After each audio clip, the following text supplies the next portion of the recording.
Okay, yeah, that's good. Alright. Flip that back over.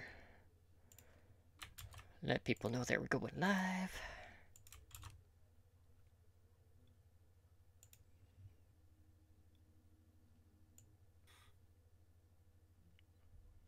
Alright, now to post in the Discord.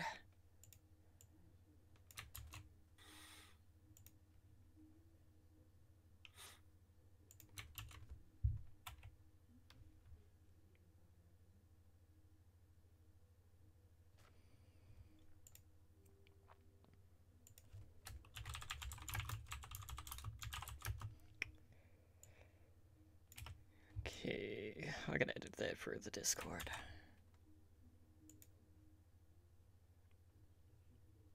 So it threw me off. I've been posting in too many places in not the community areas. Hmm.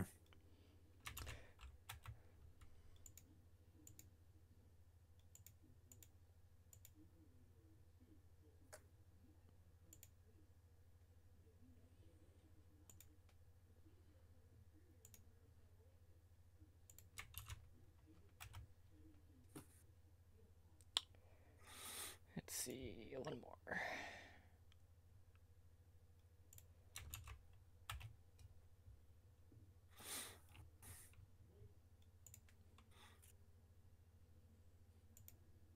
Move it back there.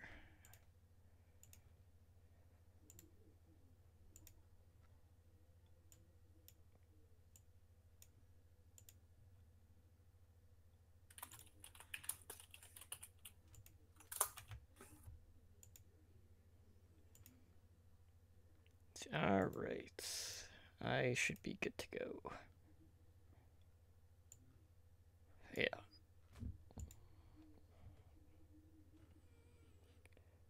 Alright, you all set? I am all set. Alright. Go ahead and hit the sounder and we'll get going. All right, cool. Okay, started now.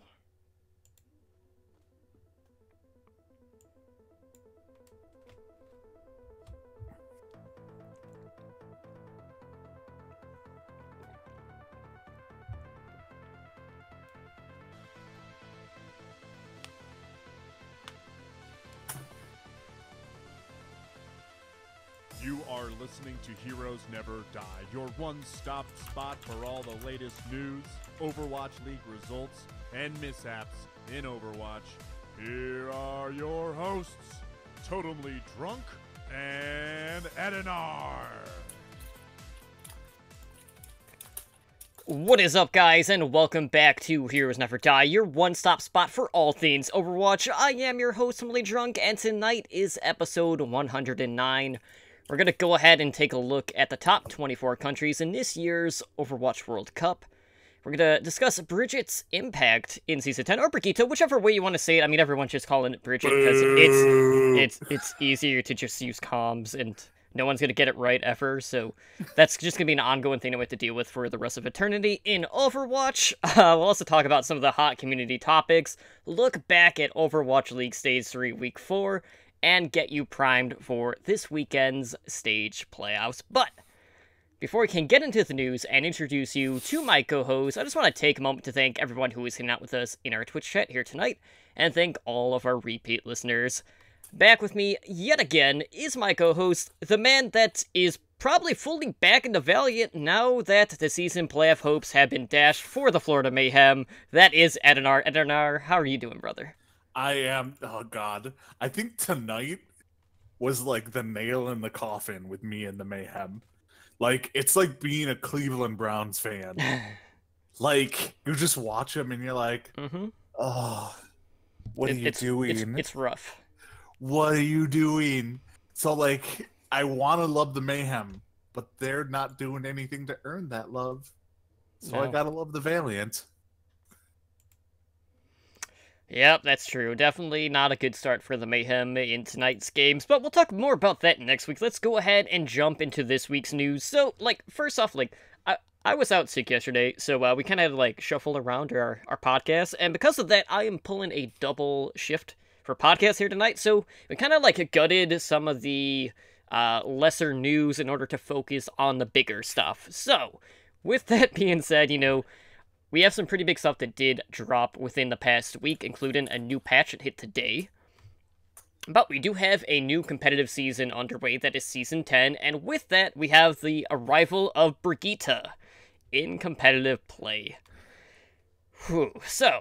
Boo! Yeah, I mean, a lot of people are booing, and rightfully so. So, this decision was made to, hold Brigitte off until this current season, just to give the season a certain distinct flavor.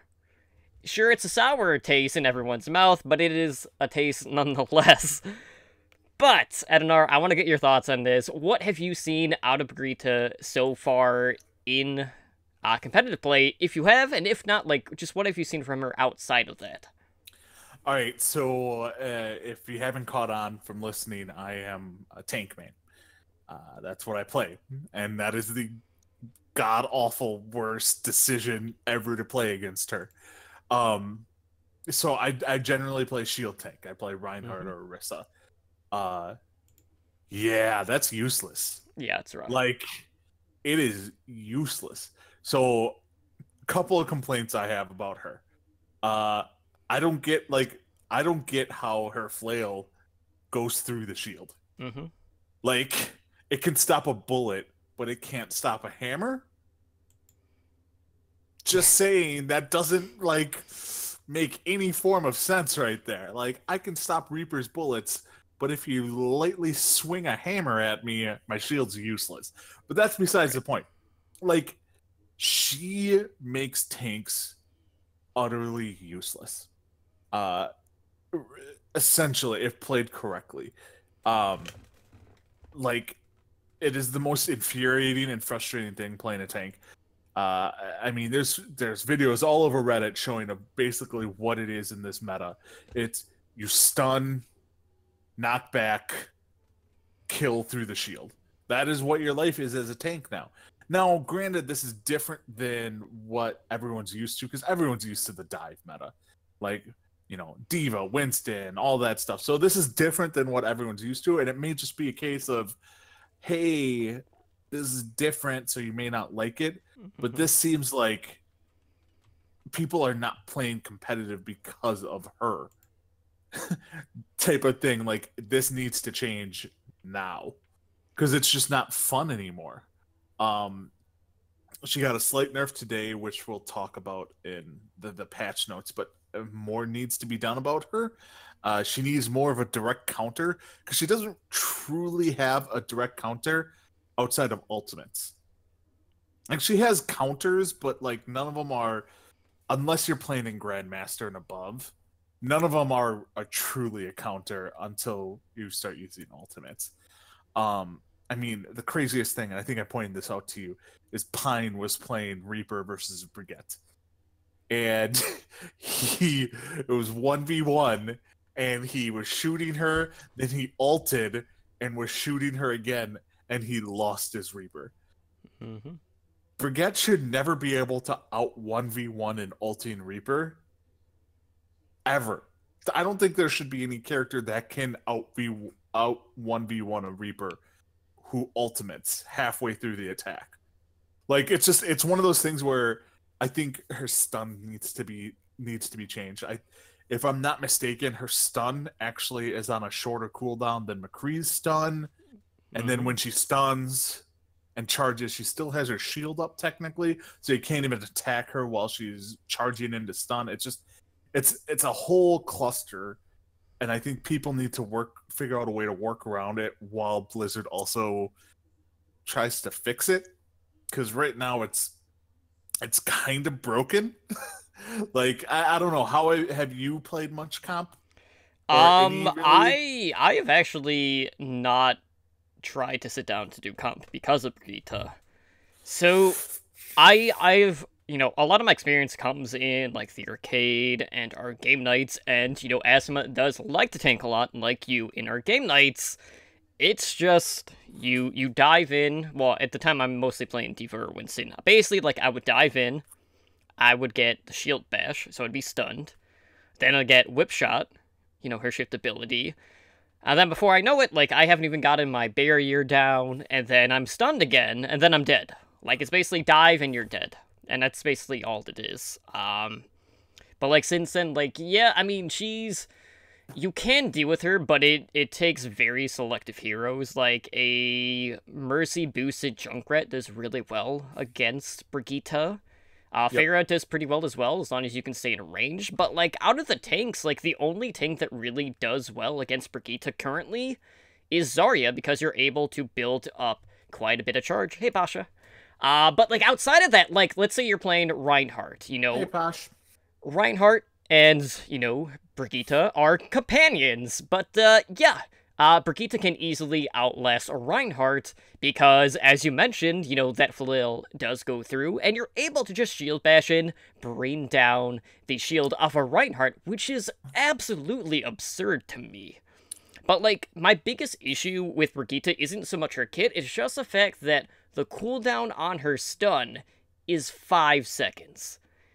Like, when you look at Flashbang, I don't know if Flashbang is 8 seconds or I think it's 8. I think it's 8. I think in order to balance Brigitte, all they need to really do is bring that cooldown up to, like, 7 seconds, and you would feel like, you know, there's not as much complaint going on. But right now, like, there's just... I know it's an adjustment for everyone, yes. I know we're seeing a ton of different compositions coming out of it because of Brigitte.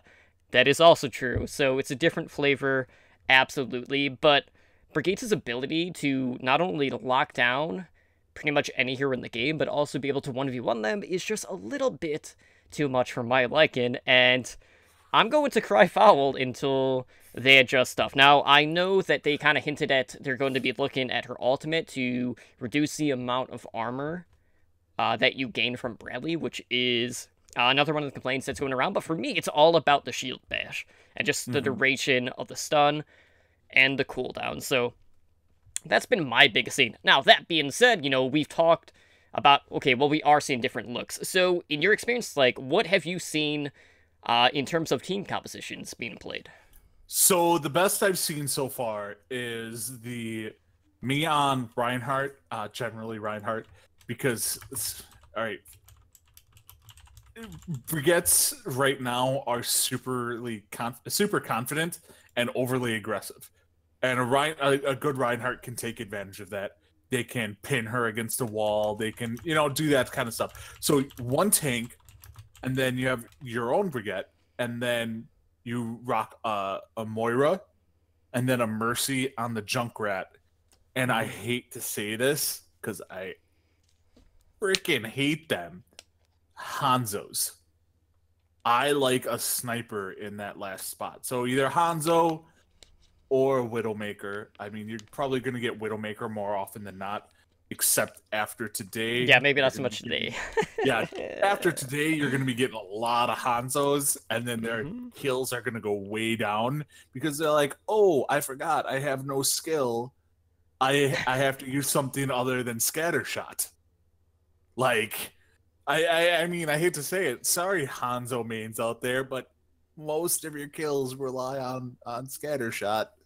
Sorry, but I mean, the sniper in the last spot is kind of where I'm leaning.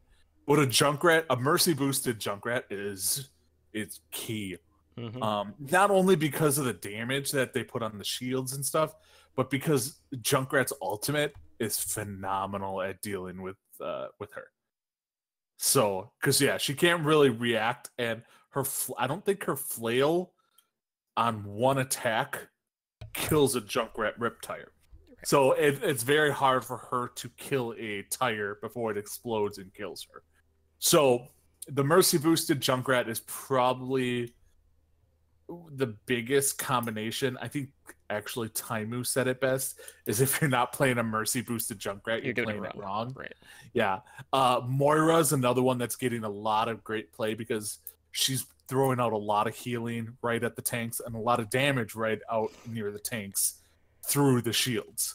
So those four, like the Brigitte, Moira, Mercy, Junkrat, are the main ones that I'd say you should be running. And then the other two, you have to have one tank, probably a shield, so Orisa or Rein. And then the sixth one is really the the wild card. So that's if you're running like a 6-person comp, that 6th person needs to be doing something right. I've noticed Tracer's kind of, I don't want to say useless, but Tracer's not as effective anymore.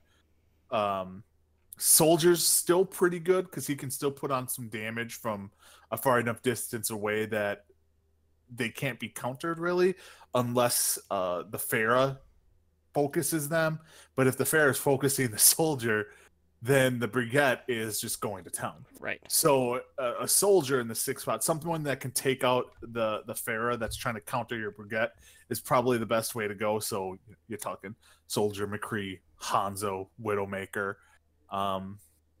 Yeah, that's how I see it. At least from the few comp games I've played.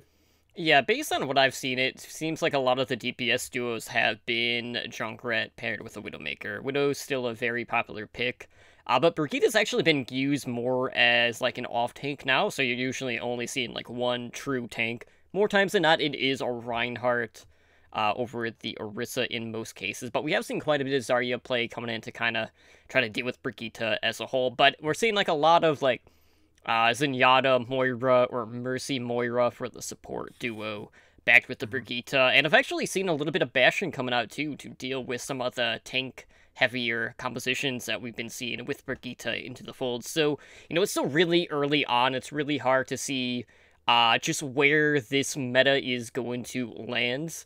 But, you know, we do have things that hit servers today, which could definitely impact it. So why don't we go ahead and talk about the patch that dropped today, which, you know, we've already technically kind of covered because it did hit the PTR not too long ago. But, you know, just as a refresher, let's just go through and let everyone know what dropped in today's patch. So, you know, a new patch was deployed earlier this afternoon. It brought a new map. We got the Hanzo rework, as well as some balance changes. So the new map, if you played the Overwatch Archives event, you would know what the map is. That is Rialto. That's basically the same map that was used during the Retribution mission. So it's basically like a day version of that map. So that is into the rotation in regards to Quick Play, the arcade, and custom games, but will be out of the competitive rotation until a future patch.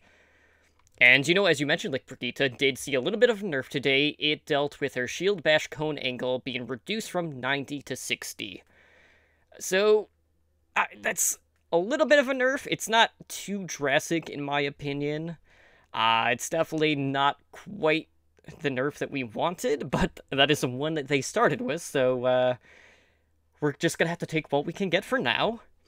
They also changed the hitbox size and reduced Genji's deflect hitbox, so that was another kind of like minor one. I know they were like kind of tweaking it because there were some times where he was getting headshot during the deflect, so they worked on that. But, you know, the big one was the Hanzo rework. So, you know, they, as you mentioned, they removed Scatter Arrow. Yay! That's gone, like... As an Orisa main, you can safely... The world rejoices. Rejoice knowing that you can't get one-shot by Scatter. We got rid of the mass res for Mercy. We got rid of Scatter Arrow. I mean, now we just need to work on some other ults, and we're golden. Yeah, and one of those ults... Well, actually, two of them we'll kind of talk about, because two of them were touched. One of them not in the way that we wanted. The other one in the right way, for most cases. But going back to Hanzo... the Stormbow projectile speed was bumped up from 85 to 100. And then they made a ton of tweaks to Sonic Arrow. They decreased the cooldown from 20 seconds to 12 seconds. They also reduced the duration from 10 seconds to 6 seconds. And also the radius size was decreased from 10 meters to 7 meters. They gave him a new movement ability in Lunge. So basically, like, when you jump while in the air, you can use that to kind of, like, leap horizontally. It's pure anime shit. I mean, I don't know how else to describe it. You can use it as a way to disengage or a way to just create space.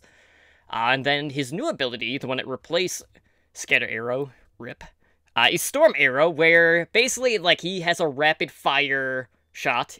It stores up to 6 arrows, and basically does, like, reduced damage, but it acts as if those shots are fired at full power.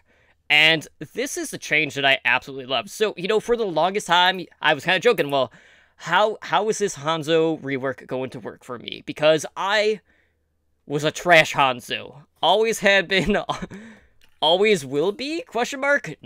Not the case. Was? So based on my testing that I did on the PTR, my accuracy with Hanzo easily doubled with Storm Arrows, and the reason behind it is because with Storm Arrows, Hanzo is acting less of like a sniper type role, and he's more of a mid-range hit scan.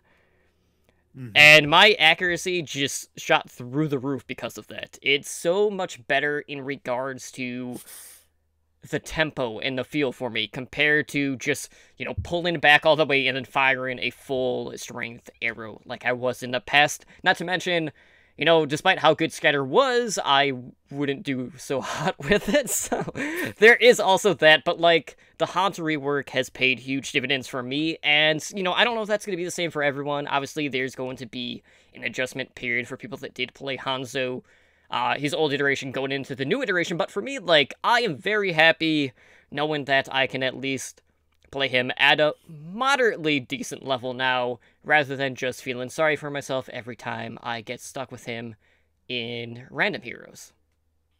Yeah, so here's my theory, because I playtested Hanzo a decent amount, not a whole lot, but a decent amount on the PTR.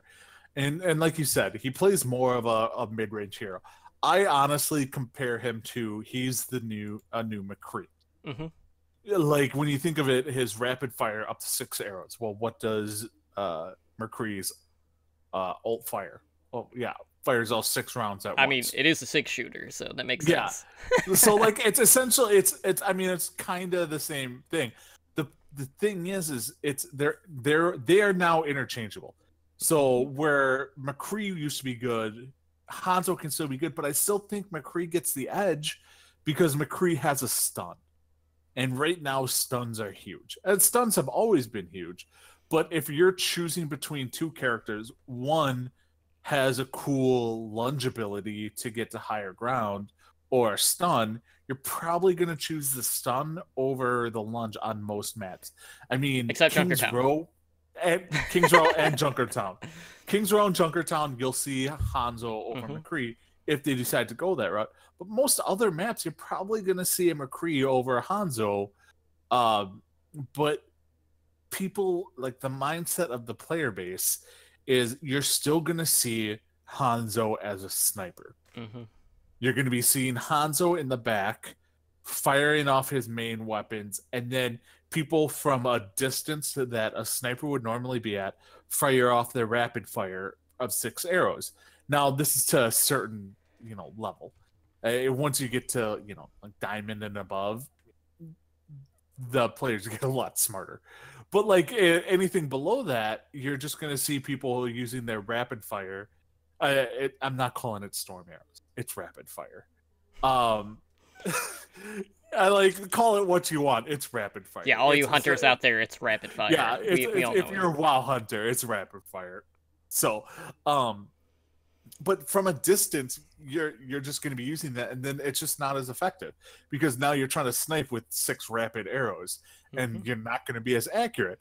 Whereas if you move up half the distance of where you're at, so it's going to take people a long time to get used to that, or if they get used to it at all.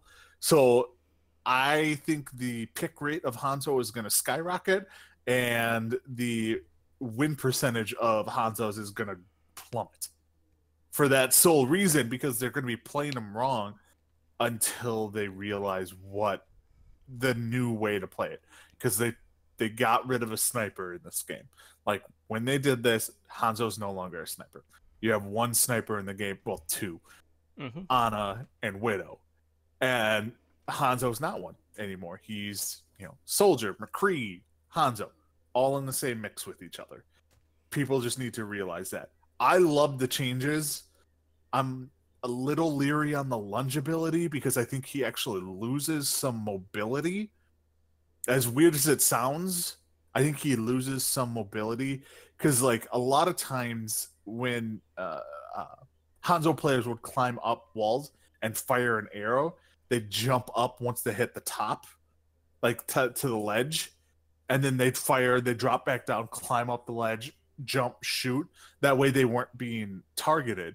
Well, now when they jump up the ledge and they hit the space bar, they lunge forward. They don't jump up. So now they lose one of those capabilities. So I think it's going to take a lot of tweaking for Hanzo players to get used to get that mobility back. But I like these changes. He needed it. There's no longer trash Hanzo mains for the time being. There could still be trash Hanzo mains out there, and there will be, but now they have at least the tools to succeed a little more.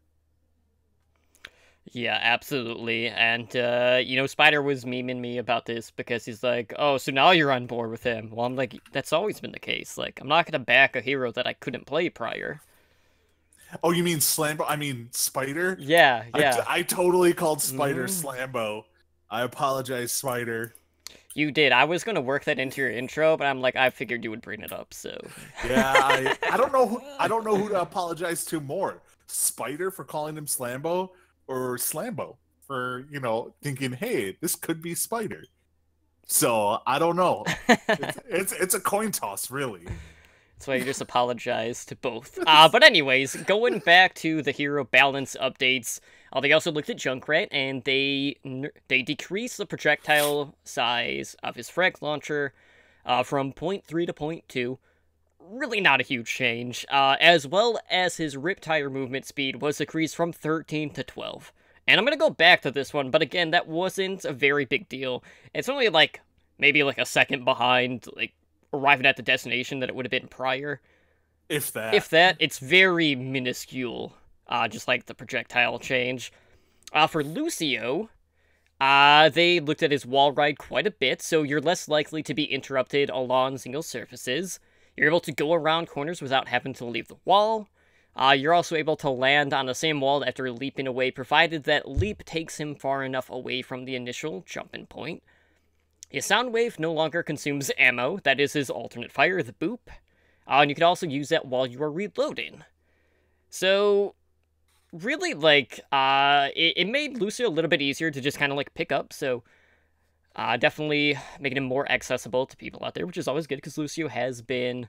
he hasn't always been meta, but his movement ability is pretty crucial when it just comes to, team fights, basically. Getting into position, knowing when to peel, things like that. But, outside of the Hanzo rework, the biggest change came to Tracer.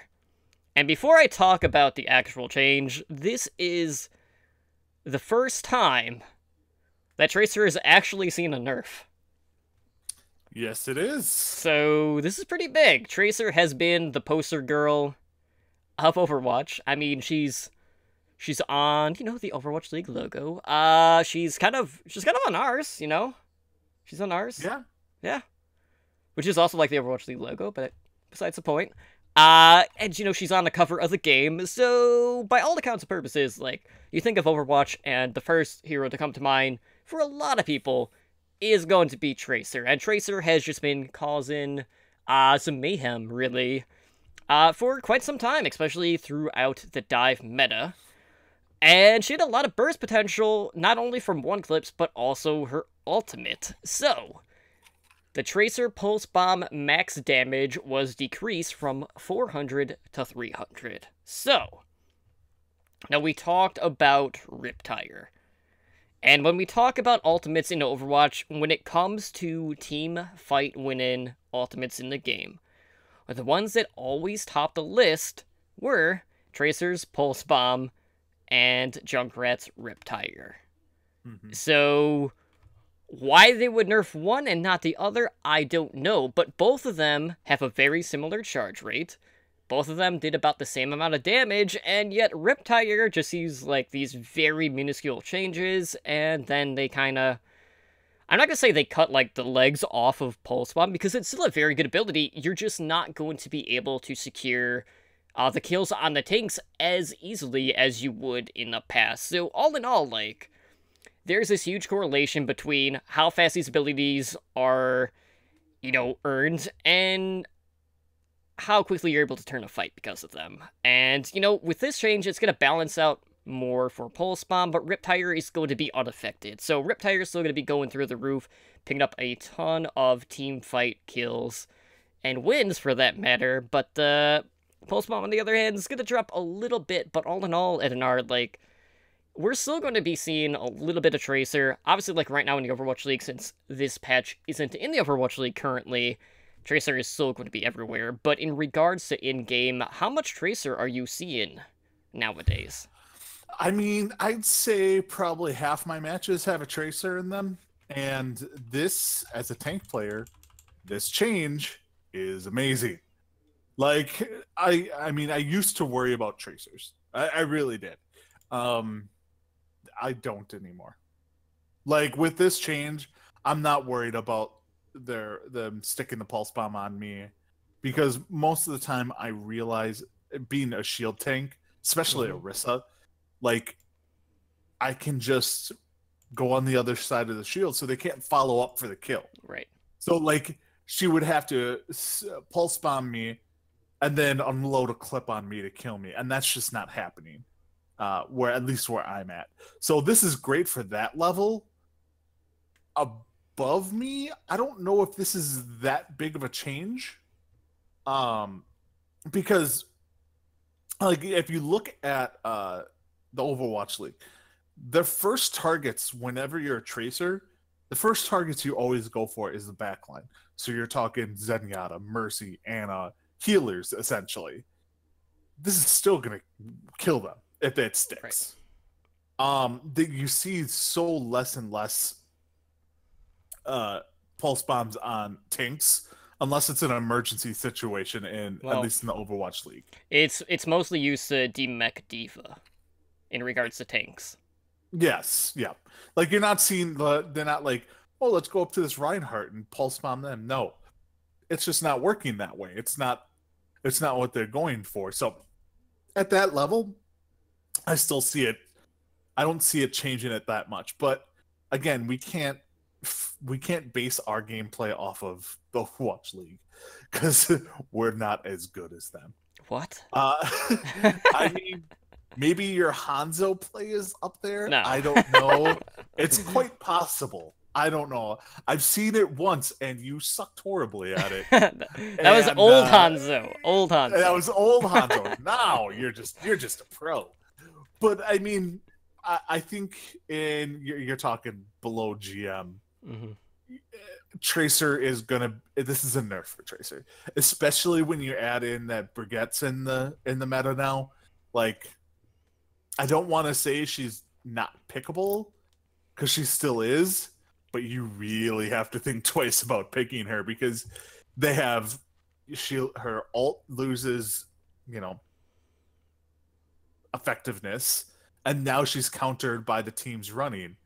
So, like, especially with the new, like, with Moira, Brigitte, Tank, Widowmaker, those are not targets that she can generally take out, because they either have movement abilities or they're out of, like, they're in places that she's not supposed to be going. So, like, all of this combined means way less Tracer, which is way better for me. And I like it. Anything that gets me less Tracer in the game, the better. As a Tracer player, like, I figured this was going to happen at some point. Like, she was just too good for such a long time that you knew something was bound to happen, and, like, reducing, like, her clip size or anything like that probably wouldn't have been the right direction to take. So really the only thing that they could do is look at her pulse bomb. So I feel like this definitely brings her back closer to line, or at least where she needs to be, just taking out more of that burst potential from her overall, but, still allowing you to be able to one-clip certain heroes in the game, which is always exciting to watch, and listen to, for that matter, if you're the Tracer player. Not so much if you're, like, a Zenyatta, because that happens, but, yeah. I mean, they didn't do the right change for her. Like, I'll get that out. This was not the right change to make for Tracer. They shouldn't have touched the damage for Tracer, and they should have increased the ult charge that it takes for her to get her ultimate. I think that would have been way more effective. Because, I mean, a good Tracer can get an ult in like 30, 40 seconds. Like, really, they can. And Right. that's insane. Like you said before, like Junk and Tracer, they can get their ults at crazy rates. And that's the big reason why you are using a Mercy boosted Junkrat in this meta, is because you are getting your ultimate at an insane rate with a Mercy boosted Junkrat. And that's one of the biggest perks. And by nerfing the charge rate of Tracer and Junkrat, which I think they should do to both, it nerfs their ultimate without nerfing the damage. It increases the skill cap of getting that ultimate faster rather than just nerfing the actual ability. Right, and kind of going back a ways, like I mentioned, like there wasn't a nerf prior. This is like the only direct nerf. The only other time where Tracer actually got any sort of change was when they kind of tweaked the ult percentage, or just how long it took, and they did it like kind of like a flat thing, kind of like across the board. Yeah, just think Tracer used to get her ultimate even faster, which is what everyone wanted. Oh, I'm sure. No, that's not the case. But in other news, guys, we have the return of the Overwatch World Cup. Obviously, you know, the playoffs for that will be going down at this year's BlizzCon, but they did announce a round of 24, so we know our top 24 countries for this year. So, you know, we're not going to go through all 24 countries. That would take just way too much time. So let's talk about the most important group, and that is a group that United States is hosting. So, in our group, we have Canada, Austria, Brazil, Norway, and Switzerland, and they did open up applications for the committees, so that includes the community leads as well as the country coaches. So applications are being collected until May 14th. So each committee will consist of a general manager. The GM will be selected by Blizzard. The community lead is going to be up for vote for all of the players. So, you know, you can vote for whoever is on that. And you will also have the coaches who will be selected by the top 150 players from that country. Now, with that being said, guys, I did throw my name into the community lead, so you can vote me in and endorse me by going to the link I am posting. And yeah, I know a lot of other podcasters are doing this too. So who knows, maybe we'll get a podcaster or content creator for the community lead for US. It's definitely going to be a pretty tough thing, especially with how many people are going to be in the run-in for this. But there's a lot of great people out there. But I would definitely appreciate the votes to see if I can make that final cut. But Adenar, like, we look at this group that we're in, and we have Canada. That's definitely, like, the toughest opponent out of the group of 6 that we are in.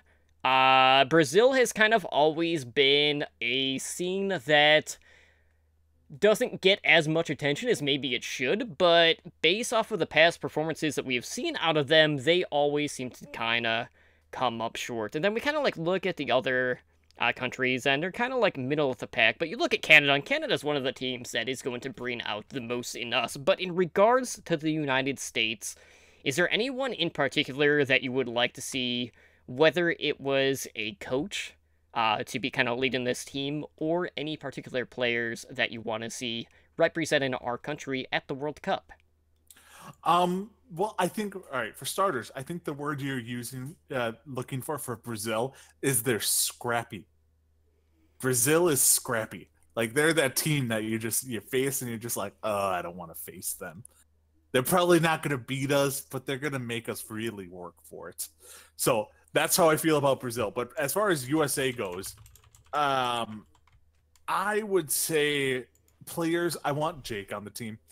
I think he's not because I think he's better than everyone else, but I think he is he's the face of American Overwatch. He really is. Like, when you think of it, he's like he's got a lot of, you know, he's vocal, he is out there. People like him. He's sociable. Like, people want to be around him. So I think that's a great one. I think and this is a name that I hope gets put on there in the coaching staff. I want Jason Kaplan on the team for the same exact reasons that I like Jake. Is like Kaplan is one of those like rah, let's rally around the United States, and not rah, let's rally around beating the Korean team. Like like he's more like this is all about being the United States. And that's who I want on my team. I want, because I mean, I still think Kai is going to coach. I think Kaplan and Kai are going to be coaches on the team. I don't know if you saw when Kai, I saw on Reddit that Kai. He posted that he was an Outlaws coach. Yes, I saw. He was the Outlaws coach. So, wink, wink, nudge, nudge. Not to mention, it was also in one of the Outlaws videos that they posted on YouTube. Was him in the dugout. Yeah. So yeah, that's like the second time. But I want Jason Kaplan. I want Jake. I'm trying to think of who else I really want.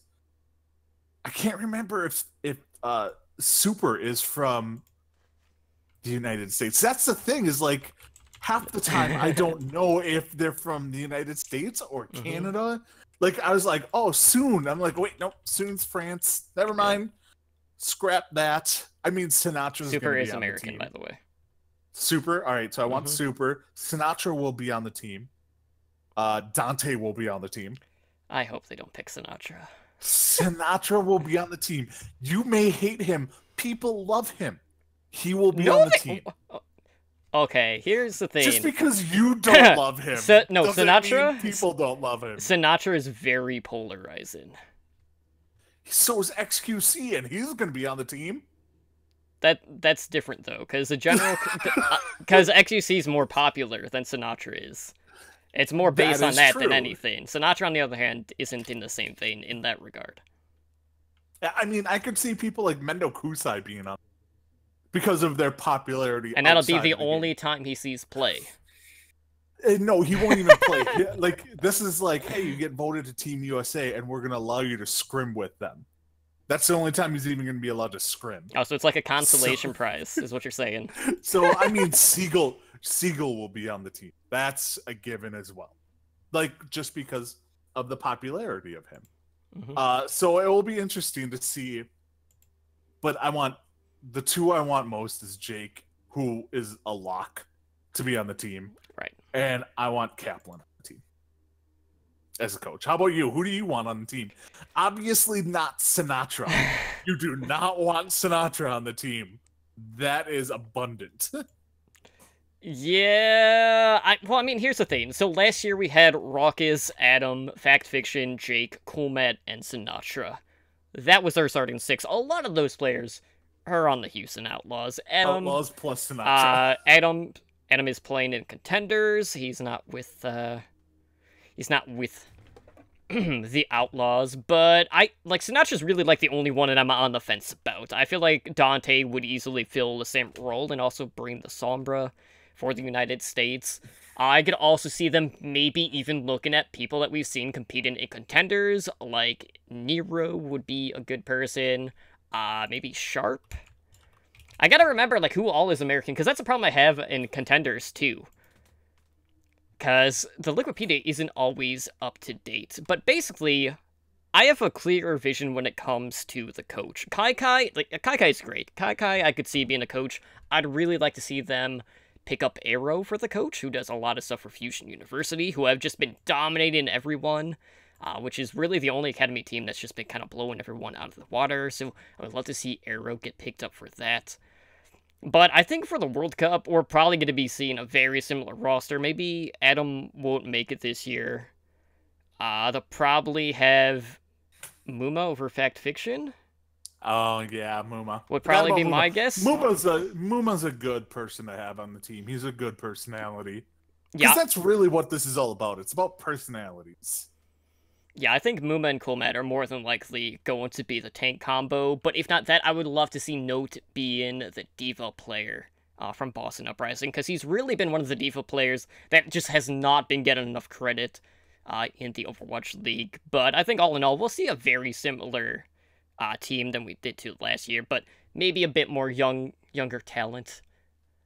So, that's kind of high risk, high reward, but I would love to see someone from Contenders being called up and given an opportunity to play on the big stage, and potentially, play at BlizzCon. But, World Cup is still a little bit ways away, and I very do have confident. one question. Okay. Because it's like we're picking who we'd want on Team USA, when in reality the hard part is who's on Korea.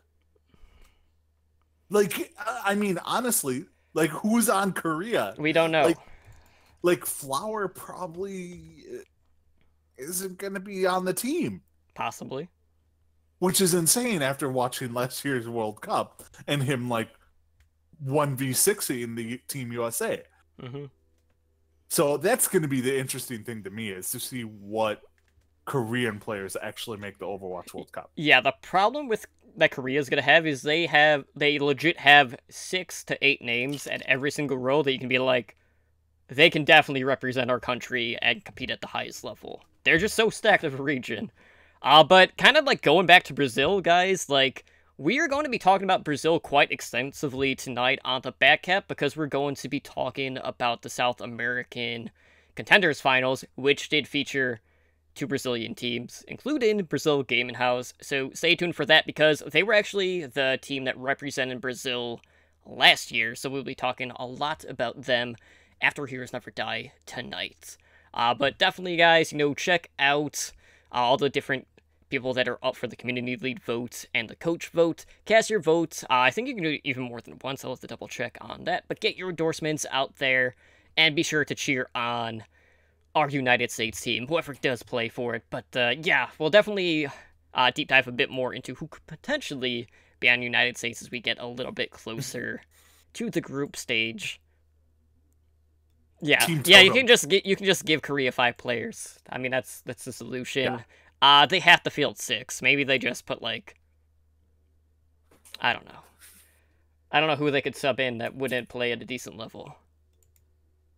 I mean, can they borrow anyone from Shanghai? No, they're not Korean. Yeah, I know, but I mean, the Shanghai Dragons are half Korean, half Chinese. I mean, okay, let me rephrase it. Anyone that's from Korea that would be on that team would still be too good. Right, for most of the other people in that group. Right. But, speaking of things that aren't too good, guys, we have to talk about the Symmetry work. It's been, like, pretty much every week that we talk about this. Every week we get a little bit more. And they just keep teasing us. So, we are here with yet another update on Symmetra and her incoming redesign. So, Overwatch dev Jeff Goodman took to the forums to let us know what exactly is going down, and just note, all of this is in development and subject to change, but her teleporter is now going to serve as her E ability. So basically, the way this is going to work is you can place the exit up to 25 meters away. So when you place the exit, the entrance is going to be built automatically in front of you instead of at your spawn. So, the teleporter in itself is going to last a shorter duration, but the team is experimenting with allowing you to build certain things and kind of like push them through the teleporter. So that includes like turrets, D.Va self-destructed mech, Riptire. There's a ton of shenanigans that can come out if they actually go this route. So it definitely opens up some sneakiness. They also lowered the teleporter health to 300. You're able to attack the entrance as well as the exit, so if either side is destroyed, so is the other. Her Photon Barrier is going to serve as her new ultimate. They also changed that quite a bit. It's now going to be like a static barrier that is infinite in size and has 5,000 health. And you can place it similar to an Ice Wall. So you can place it at range and can change the orientation of the barrier in itself. So, we also know that, you're going to be able to throw your turrets. They lowered it from, 8 to, I think, 3. So, you and I had kind of talked about that in the past, so that's actually something that they're going to be doing. But, all in all, this teleporter change sounds very intriguing, and I really hope we get to see this, because having, a Riptire or Self-Destruct come out of just, this opening would just be so interesting and unique compared to, some of the other stuff that we've seen out of teleporters. So I'm excited. Yeah, I mean, okay, so I think her teleport could be super cool. It will take crazy amount of coordination for it to be as cool as people think.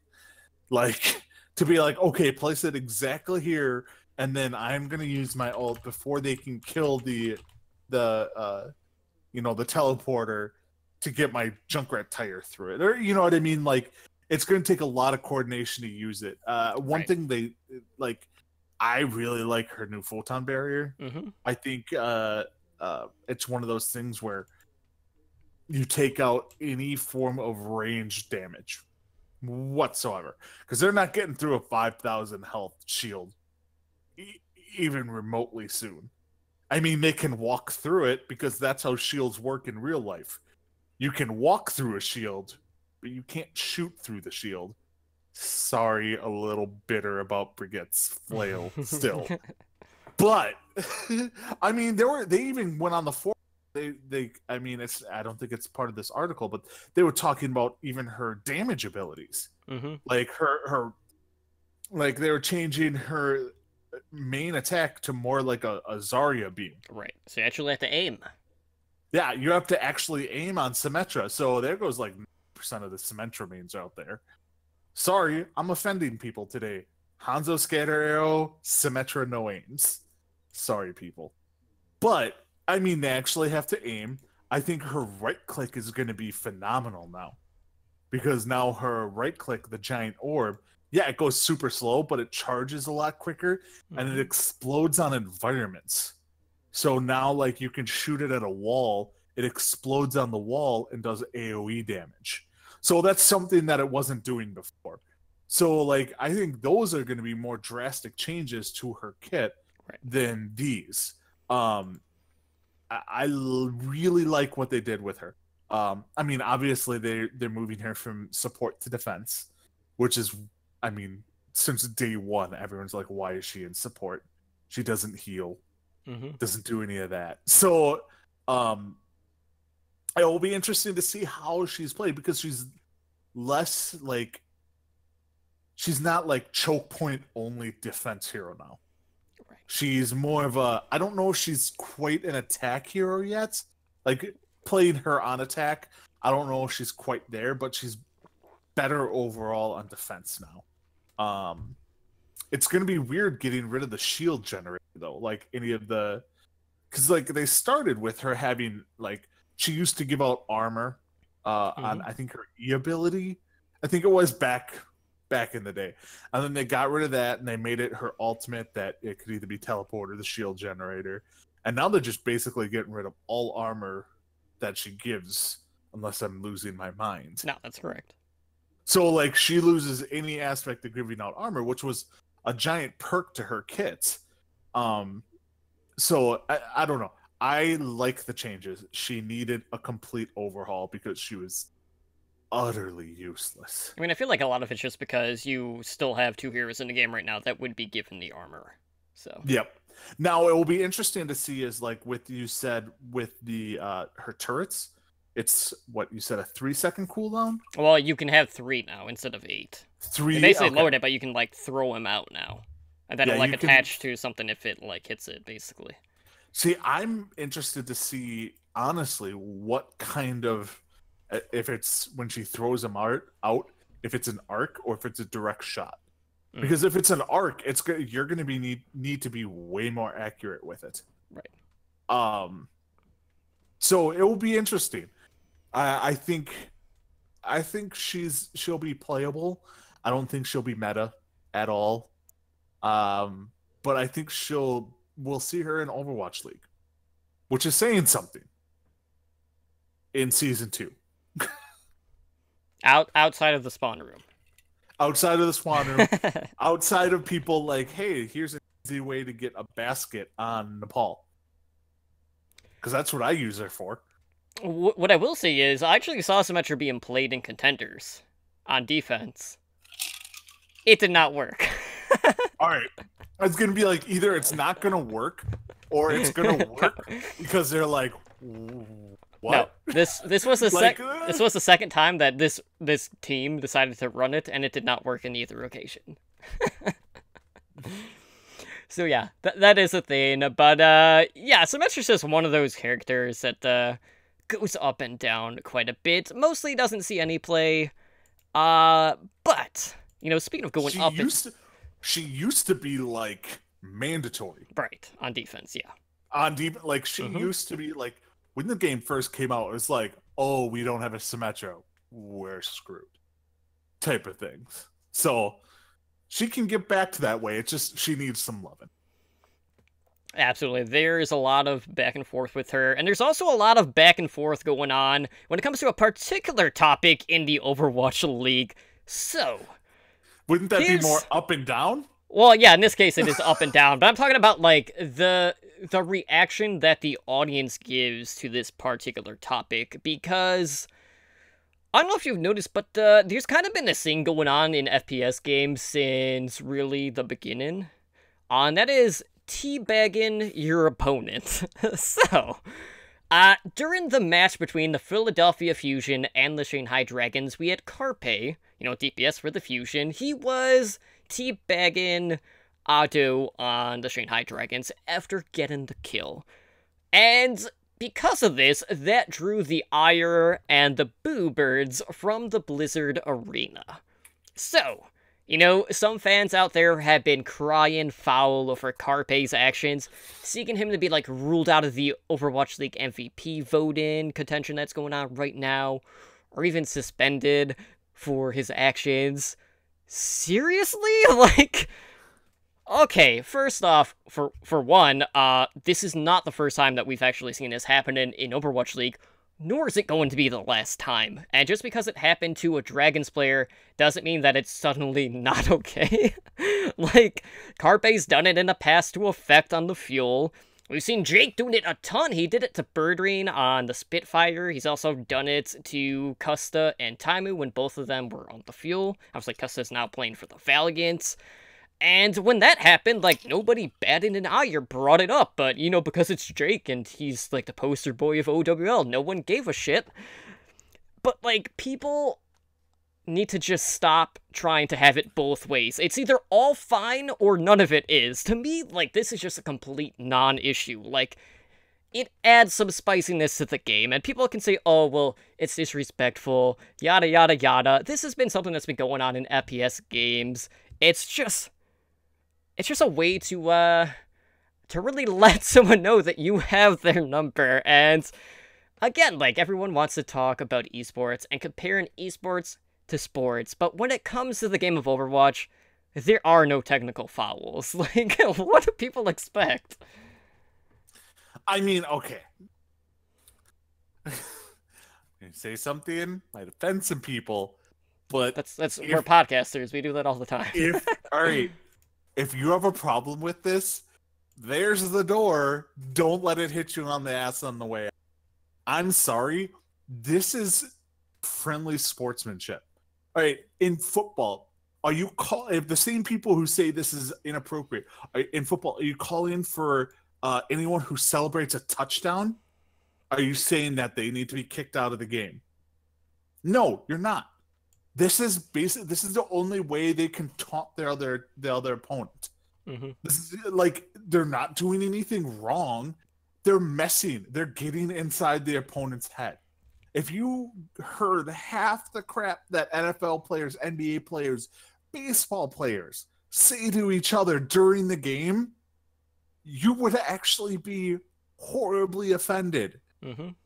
This is minor, and this is the worst they can do because they don't actually talk to each other. Like, this is their way of trying to get into the other person's head. Deal with it. There's nothing offensive about it. It's not like they're... I'm not going to go down that road. But it's not like they're doing anything wrong. They're trying to screw with their opponent. What's the best way... Everyone's heard of being tilted in a game. What's the best way to tilt someone? Get in their head. Mm-hmm. That's the best way. What are they doing? Oh, they're trying to get in their opponent's head. This is a game of sportsmanship. If the people from Shanghai, that's the only reason that it was an issue, is because it was in a close match and everyone in the arena was cheering for Shanghai to win. If it would have been against New York Excelsior, the crowd wouldn't have booed. This would be a non-issue. Plain and simple. It's Right. only because it was against Shanghai that people have a problem with it. And if you still have a problem with it, like I said, there's the door. Yeah, it kind of like brings us back to the whole emote discussion that we've had in the past, but like, you know, some people are going to see this action as disrespectful. And as Draven said in the chat, like, so is tossing a spray after a kill or an emote. Well, like, he meant like an emote within the game in itself. Yes, that's also kind of the same case. But, you know, the traps in, like, the sprays in game, like, really the only time we see it are, you know, like, if they're doing, like, the no symbol and, like, one of the team's logos, or if it's a Junkrat, just having the trap spray and then using it to kind of, like, fake out their opponent that we see, too. But it's, like, it's, like, really, like, people take these things way out of proportion. It's really not that big of a deal. And when it comes to having, like, mental fortitude, like, this is going to be something that you're gonna have to deal with one way or another. It's been in competitive FPS games since FPS games came out. It's not going to change. And yes, Overwatch League is kind of leading the forefront, but that doesn't mean that it has to take everything so seriously like something like teabagging. And, like, it's not like Philadelphia is going to come in and be like, what are they supposed to do? Like, we supposed to take it easy just because Shanghai hasn't been able to muster up a win? No, that's not the case. If you're getting the better of someone, you want to let them know that. And if they go further down the rabbit hole because, you know, you got in their head, that's on them. They don't have to respond, but sometimes that does happen, and sometimes, you know, they can just teabag right back if they get that opportunity. But, like, turnaround is fair game. I mean, that's basically what it comes down to, but people need to calm their nerves just a little bit because I don't really see the big deal about it. Like, 2 words. Frickin' millennials. Like, I'm sorry. It's the nature of the era we're in right now is people are sensitive about a lot of things. And this is just another thing people are sensitive.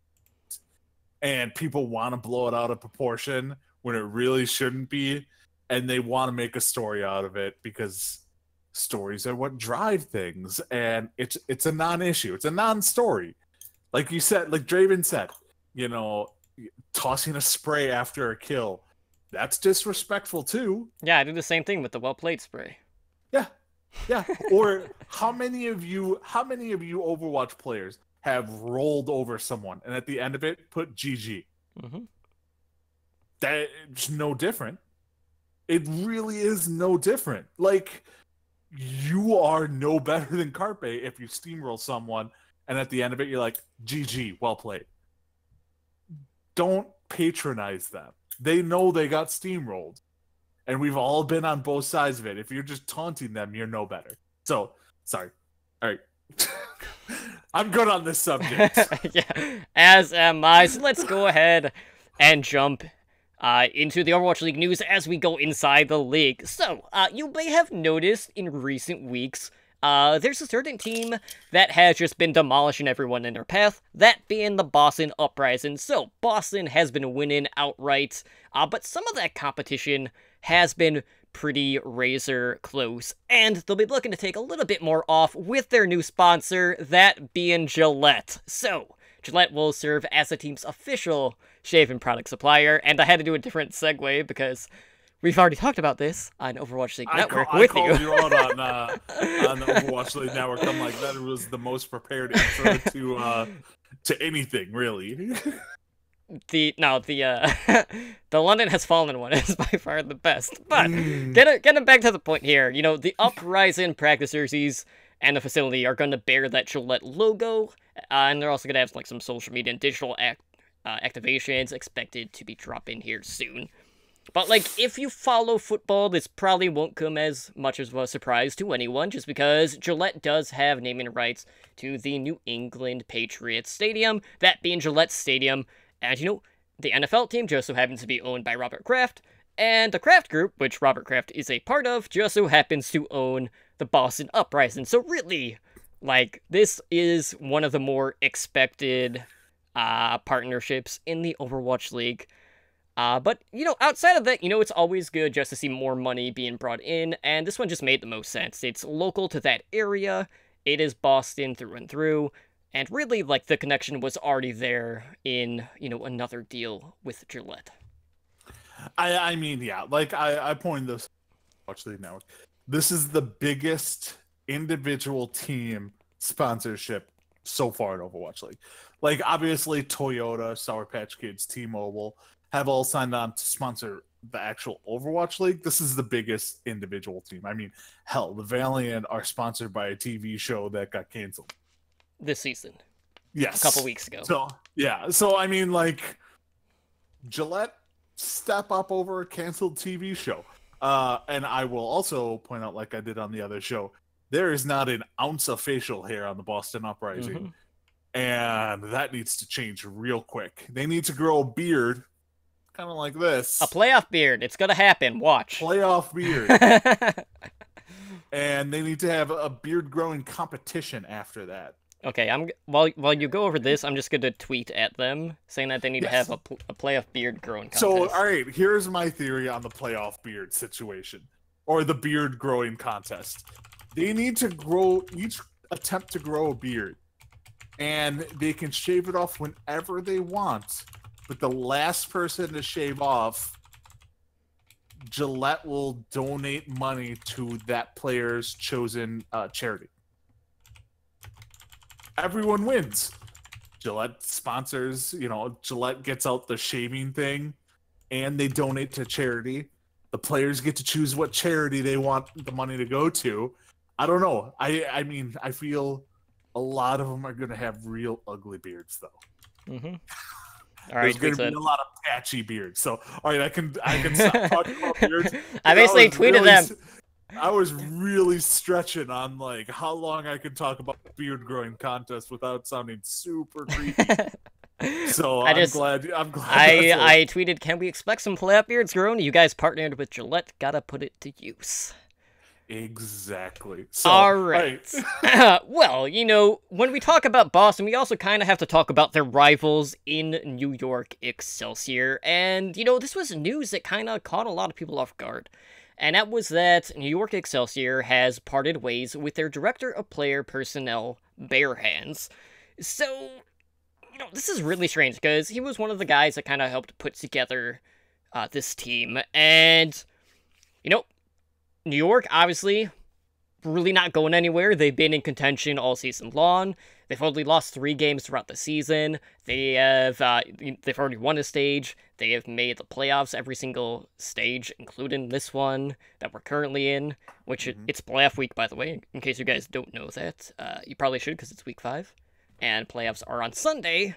But, ZP, one of the more prominent casters out there, who unfortunately isn't in the Overwatch League, but is cast in Contenders, said that, this kind of came out of left field. Bare Hands' general manager work in the offseason was quite literally second to none in putting together a very strong New York Excelsior team. On the bright side, you can't have a stronger resume than what he has now when looking at future Overwatch League teams, or even just replacing general managers for current Overwatch League teams. So, Dallas needs a lot of help. Is Bare Hands the answer for Dallas Fuel, or dumpster fire, whichever terminology you want to use? I mean, I don't think he's going to go to the dumpster fire. I don't think he's that stupid. To put it bluntly, like, I mean, anyone who knows who's high up there in the Overwatch League knows to stay away from the Dallas Fuel right now. There's a reason they're called the dumpster fire. They're not going to get better by season 2, I don't think, unless they completely gut their team. And that's the only way Bare Hands will go. And every time I hear Bare Hands, I just think of Man Bear Pig from South Park. But, and I keep wanting to call him like, where's Man Bear Pig going? But no, if Bare Hands does go to the Fuel, it would have to be in a complete gut job. And I don't think Dallas Fuel's ready to do that. More likely, Bare Hands is going to be take a better role on a new team for season 2. So he's going to be taking over, like, Toronto Esports or whatever team wants to get into the Overwatch League for season 2. He's going to be kind of taking over that role there, and he's going to try and prove that he can do it without, essentially handpicking the best Korean players in Overwatch. He kind of wants to take that next step himself, and he probably got a lot of money to do so, because you're not leaving the best team in Overwatch League to go to a new team for less money. So he probably got a sweet contract, and he gets to try and prove himself even more to kind of be like, you know what, I'm good, but I'm even better now. Yeah, and, like, that's the thing. Like, you look at New York, and they've just been tearing through everyone. And whatever offer was out there had to be enticing enough to have Barehand say, you know what, I don't need to have that Season 1 championship on my resume. Like, that just shows you, like, whatever offer he got has to be pretty substantial. So I would assume it has to be one of the expansion teams that we're going to be seeing in Season 2. Now, when are we going to be hearing about those expansion teams? Probably not until after this season, or maybe closer towards BlizzCon. But Bare Hands, in my mind, is absolutely going to be at the forefront for one of these newer teams that are coming in. Whether that is representing a full roster coming in from contenders, like Element Mystic, who kind of had the biggest upset happen to them in Korea contenders, which I'm still salty about, losing to one of the bottom teams. Oof. That was rough. But there's a ton of great talent out there outside of Overwatch League that definitely deserve to be there. And, there's a lot of talent that he could just work with and just bring in to really just make a run for their money. So I'm curious to see where he ends up. I don't think it will be with Dallas. But, there are a lot of teams out there that do need a little bit of help at that coach position. But, he might just stick with, that GM type role for another team. But obviously, it is playoff week, but before we got into playoff week, we had Stage 3, Week 4, so let's go ahead and talk about what went down last week in OWL. So, on Wednesday, we saw the Boston Uprising continue their winning streak, defeating the Shanghai Dragons 3-1. We saw the Houston Outlaws pull up a huge win over the Los Angeles Valiant that was also with the score of 3-1. And the Florida Mayhem defeated Dallas Fuel 3-1 on Thursday. The LA Gliders defeated the London Spitfire 3-2. New York Excelsior defeated San Francisco Shock 3-1. And the Seoul Dynasty defeated Philadelphia Fusion in what was one of the most bizarre series of Overwatch League history, 3-2. Moving on to Friday, we saw Boston Uprising sweep Dallas Fuel 4-0. The LA Gliders defeated Houston Outlaws 3-2. And then the LA Valiant defeated the Florida Mayhem 3-1. And to cap off the week on Saturday, we saw the London Spitfire sweep the San Francisco Shock 4-0. Then New York Excelsior defeated the Seoul Dynasty, sweeping them 4-0. And then we saw Philadelphia Fusion get taken to a map 5 by the Shanghai Dragons, and Philadelphia won it 3-2. So, that was an interesting series. We're not going to be talking about that one, though, but we will talk about another Philly match in just a second. But I want to talk about the Outlaws and their series against the LA Valiant. Because, any way you look at this was one of the biggest wins for the Outlaws. I think the Outlaws have beat London in the past. That was probably their other, really big win. But Outlaws, as I coined it, they were Texas hard. So, they kept their playoff potential alive with this win, but, spoiler, they're not making the playoffs. Because some other stuff happened since then. But what was interesting about this is, all the winners that day that went up 3-0 ended up losing on Escort. I don't know what it is with Escort maps, or people are just getting tired leading to that 4th map of the series, or what. But for the Valiant, we saw KSF, the person that I have been harping about, why is this kid getting moved up from contenders to the Overwatch League? Well, he played for the Valiant on Blizzard World, and his kill to death was 1-6. So, not so good. And on Blizzard World, the Valiant died 26 times on that map. And then when you look at the Outlaws, Linkser finished with 22 eliminations and posted an 85% kill participation with that. So, Moving on, like we saw in Ilios, Kumat only died twice. Valiant were having a really hard time dealing with that. And Linkser, despite his very good Blizzard World, played like absolute shit on Junkertown. And he tweeted out like that was by far the single worst map of Overwatch that he has ever played. So yeah, the stats were pretty embarrassing. You guys can go back and look at that. But the Outlaws on Anubis were able to stop the Valiant snowball with some very clutch defensive holds on point B. But all in all, like the Outlaws looked like a playoff team in that series, but things did kind of unravel later on, which we'll talk about next week. But, all in all, this was a very big win for the Houston Outlaws, and they've been one of those teams that has kind of been teetering like on the brink of playoff contention, and they're still in it in regards to the end of season playoffs overall, but like what is it about this Outlaws team that you think has really kind of brought them into contention? Their Tracer play. As odd as that sounds, because the first two stages, it was Outlaws need a Tracer, Outlaws need a Tracer, and then Jake and Linkser have really stepped up their Tracer play, and I think that's making the difference for them. Now it's not quite up there with any of the top Tracer players, not even close, but it's much better than what it had been previously, which was like 11th in the league. Yeah, like they were basically just above Shanghai. I mean, when you're just above a team that hasn't won a game, you need to improve your stuff. And they did it. They went from 11th to 7th or 8th, which may not seem like a lot, but in a 12-person league, that's huge. And that is making a huge difference. Now, if they somehow got like a top 3 Tracer before stage 4 or during the off season between season 1 and 2, I think they would probably be the favorite to win. I mean, they have the best tank combinations, in my mind, in Overwatch League. It's definitely top 3. Yeah, like it's easy to argue top 3, like I mean, they have good healers. They have Linkser, who's a great flex DPS. He can play numerous DPS players.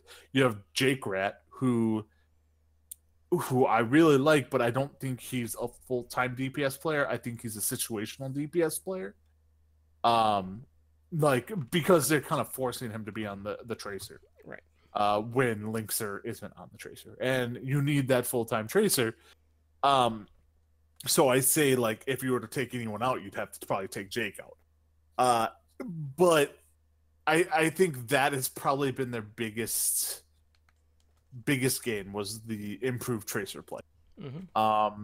Now, who knows, in stage 4, all this Tracer work might have gone to shit, because Brigitte might be. I don't even think we've gotten actual confirmation if she's going to be in. She is. She is? Okay. We're still kind of uncertain about the Hanzo rework, but Brigitte is definitely in for stage 4. Yeah, and that may negate needing a Tracer, which in that case, Houston's even better, because if you don't have to play a Tracer, that's a win-win for them. But, I mean, the Tracer play right now has been the difference. Not only just Linkser, because Linkser went to a more Tracer-centric role. Yes. Except when they need a Widowmaker. And he goes on Widow, Jake goes on Tracer. But Widow has turned out to be vital in a large portion of these maps. More so than I think a lot of people even kind of imagined. Like, Widow is probably a must pick on 50% of the maps.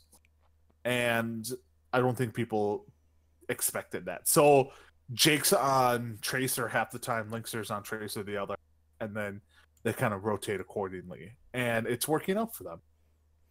Yeah, and what's interesting is Linkser was always considered to be the best sniper v sniper player in the Overwatch League, which has since kind of changed.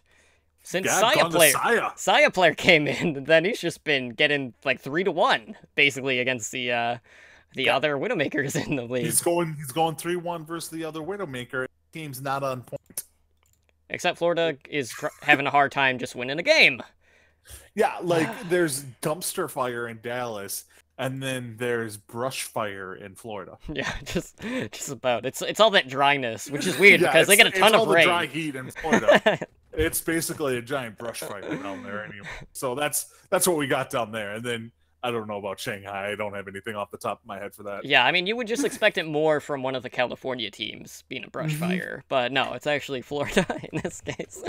But anyways, moving on, we have to talk about that Seoul and Philadelphia series because this one was really strange because so good. It was good, but it was also infuriating because this was a very defense-oriented series, and because of that, it was just really strange, just across the board. So both offenses were pretty much non-existent on Temple of Anubis, Blizzard World, and Route 66. On Anubis, the Dynasty were able to secure point A with not too much problem, but they failed to get a tick on point B. And then on a Fusion's attack, they were just full held. So on Blizzard World, we saw Fusion, they got only got a tick, and then they full held the Dynasty. So things did open up a little bit more once we got to Control, and it was the Fusion who took Nepal 2 rounds to 0. And Seoul was just unable to keep their backline alive in that series. Toby and Ryu Jae-han got dropped early quite a bit from the dive out of Philadelphia. And on Route 66, the Dynasty were able to get through the first checkpoint, but Fusion weren't able to push the payload past the first point, and Dynasty just forced a map 5. And then, we move back to Control, which you would think would favor Philadelphia, based off of how they normally play, and Fusion took round 1, 100-62. Dynasty came back with 100-0 round, and then the Dynasty secured the win with 100-28 in round 3. But, you talk about Blizzard World, I just feel like the series as a whole was more Bizarro World, if anything, just because we don't expect such static defense, just in particular, but not so much to this extent, too, because it happened on multiple maps, and it happened to both teams. So, I don't know what was going on with the offenses, but just, nothing seemed to be clicking. It was hard for me because, all right, so I was in the wonderful state of Iowa again, so I had to watch all these matches post facto. But, I mean, I watched this one because I asked Totem, what matches should I watch? And he said this one. And I watched it, and I couldn't tell if it was great defense or crap offense. It was one of those things where I'm like, oh, they're full holding them. I'm like, but is it because Seoul sucks right now? Or is Philadelphia doing that good? And then I'm like, well, Philadelphia, at least from what I remember, and I may be way off, Philadelphia is not known for being a stout defensive team. No. They're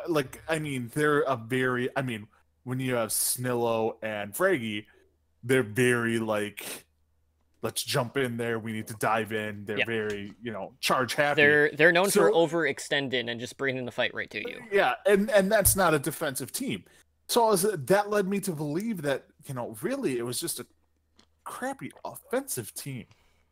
And it's just, I don't get it. Like you said earlier, it was one of the weirdest matches I've ever seen because it's not like either one of these teams are the Shanghai Dragons, Dumpster Fire, or Brush Fire. It's not one of those 3 teams, so they have to be pretty decent, and they both are. And, you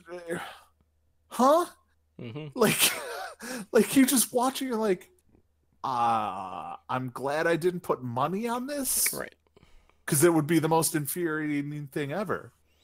Yeah, it was weird because, my initial thought throughout most of the maps were, well, that happened. I've never had to say that about another series outside of, maybe one of the major upsets, or maybe when Shanghai picks up the first win if it's against a half-decent opponent. But, it was really weird. Yeah, it's just, it's hard to explain it over a podcast. If you need to go back and watch it if you haven't seen it. Yeah. And it was one of the late match. It was the late match. So if you were East Coast, that's probably the match you skipped. you need to go back and watch it because it's mesmerizing and infuriating at the same time. Right, like, basically, just to wrap this map up, is, like, normally you go into a series with these teams and expect a certain thing out of them. And in this case, everything that you thought you would know basically went out the window. And it was just a free-for-all. It was just a state of chaos in the best and worst possible way, so take that for what it is. But, you know, things have been a little chaotic for another team out there, despite their winning record, and that has been the New York Excelsior. So, you know, lately, New York has been pushed to map 5s by the Boston Uprising, Houston Outlaws, Philadelphia Fusion, no surprise there, because that's kind of their MO, as well as the Los Angeles Gladiators. So, you know, maybe New York is finally getting their feet underneath them, which is really weird to say, just off the sense that they've only lost 3 games throughout the entire season, but they did manage to go 2-0 in Week 4, and they won 7 out of the 8 maps that they played. So New York, they swept the Dynasty off of some very consistent Diva play from Meko, and on Route 66, you know, they only died twice, like, throughout the entire map. Like, that is almost unheard of. Like, if you don't die, chances are you won, or you just full-hulled someone, and then no one died. But, like, you don't hear, like, that sort of stat in the Overwatch League. That's just absolutely crazy. But with their wins in Week 4, you know, New York improved to 7-1 in this stage. They're 25-3 overall. And their map differential throughout the season is plus 62. Just let that sink in. So, the second highest map differential in the league belongs to the London Spitfire, who are 18-10. And their map differential is plus 35. That is a huge gap between the number 1 team and basically the rest of the league. Like, that's just, it's absolute craziness. So, like, we've seen, like, these teams try to adapt and dive onto JJoNak to pressure him down, but New York is starting to deal with that more and more. So, like, when you look at New York, like, do you think that teams can still go about diving JJoNak first in order to maybe shake their confidence, or is New York just back to their composure at this point? I think they did a better job protecting JJoNak. Because I think the teams they played, the Shock and Seoul, they tried to dive JJoNak a little too much. And because they thought, like, most people, they probably had in the mind, like, oh, we need to take out JJoNak. Mm-hmm. And if you take out JJoNak, the rest of the team will crumble. And they overcommitted to that. I think New York also had something to prove. Because all the haters out there are like, you know, is New York you guys are slipping, bro. Yeah, they're like, oh, you guys are slipping. Although they have like a ungodly, you know, map advantage over everyone, and they could basically put in me and you alone on Hanzo and Widowmaker and still make the playoffs. And it's one of those things where it's a mix of their back and mix of they figured out how to counter people trying to dive JJoNak. Right. I don't think they fixed it completely because you can't ever really make a game plan around trying to protect one single player. Because if you do that, then the other team will just do the opposite, and then it's just a cat and mouse game at that point. But I think they're really working on trying to protect JJoNak a little more now that people found out the weakness. I think it showed this week. And it's only going to get better next stage once Brigette's in there, because Brigitte can, you know, protect JJoNak from a Tracer and whatnot. Well, let's not forget that there is a certain team that has harbored 5 support players on their roster.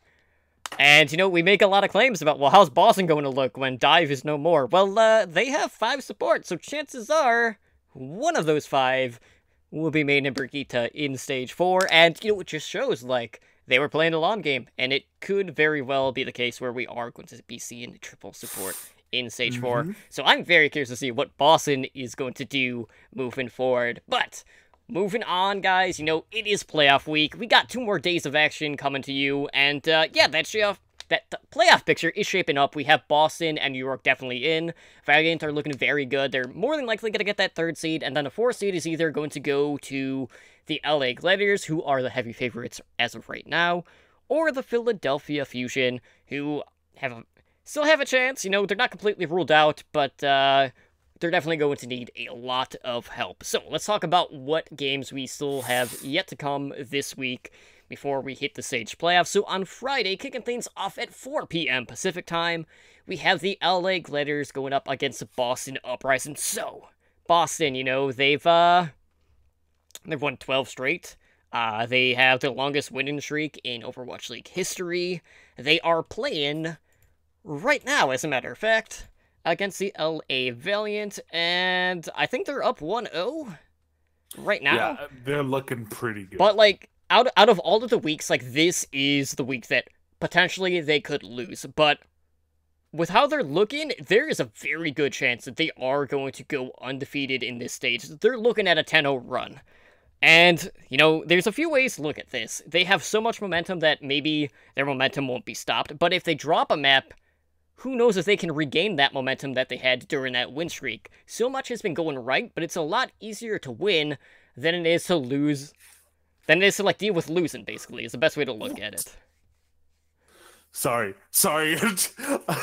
I looked over at the map and note just had a 4K with D.Va on almost on the last point on Blizzard World. It was insane. Well, that happened, and note, I'm very confident he's gonna make Team US for the World Cup. I hope he gets to play the D.Va for us.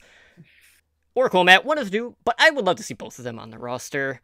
But we have the LA Gladiators, and Bishu is currently sick, so I don't know whether or not he's going to be playing the D.Va for the Gladiators, but I'm just going to assume that he is going to be playing when I make my prediction for this series. So, Gladiators have been a pretty scrappy team. They're doing pretty good on control overall, but I feel like right now, I think Boston is going to go 10-0. Whether or not they win the stage, I'm not sure.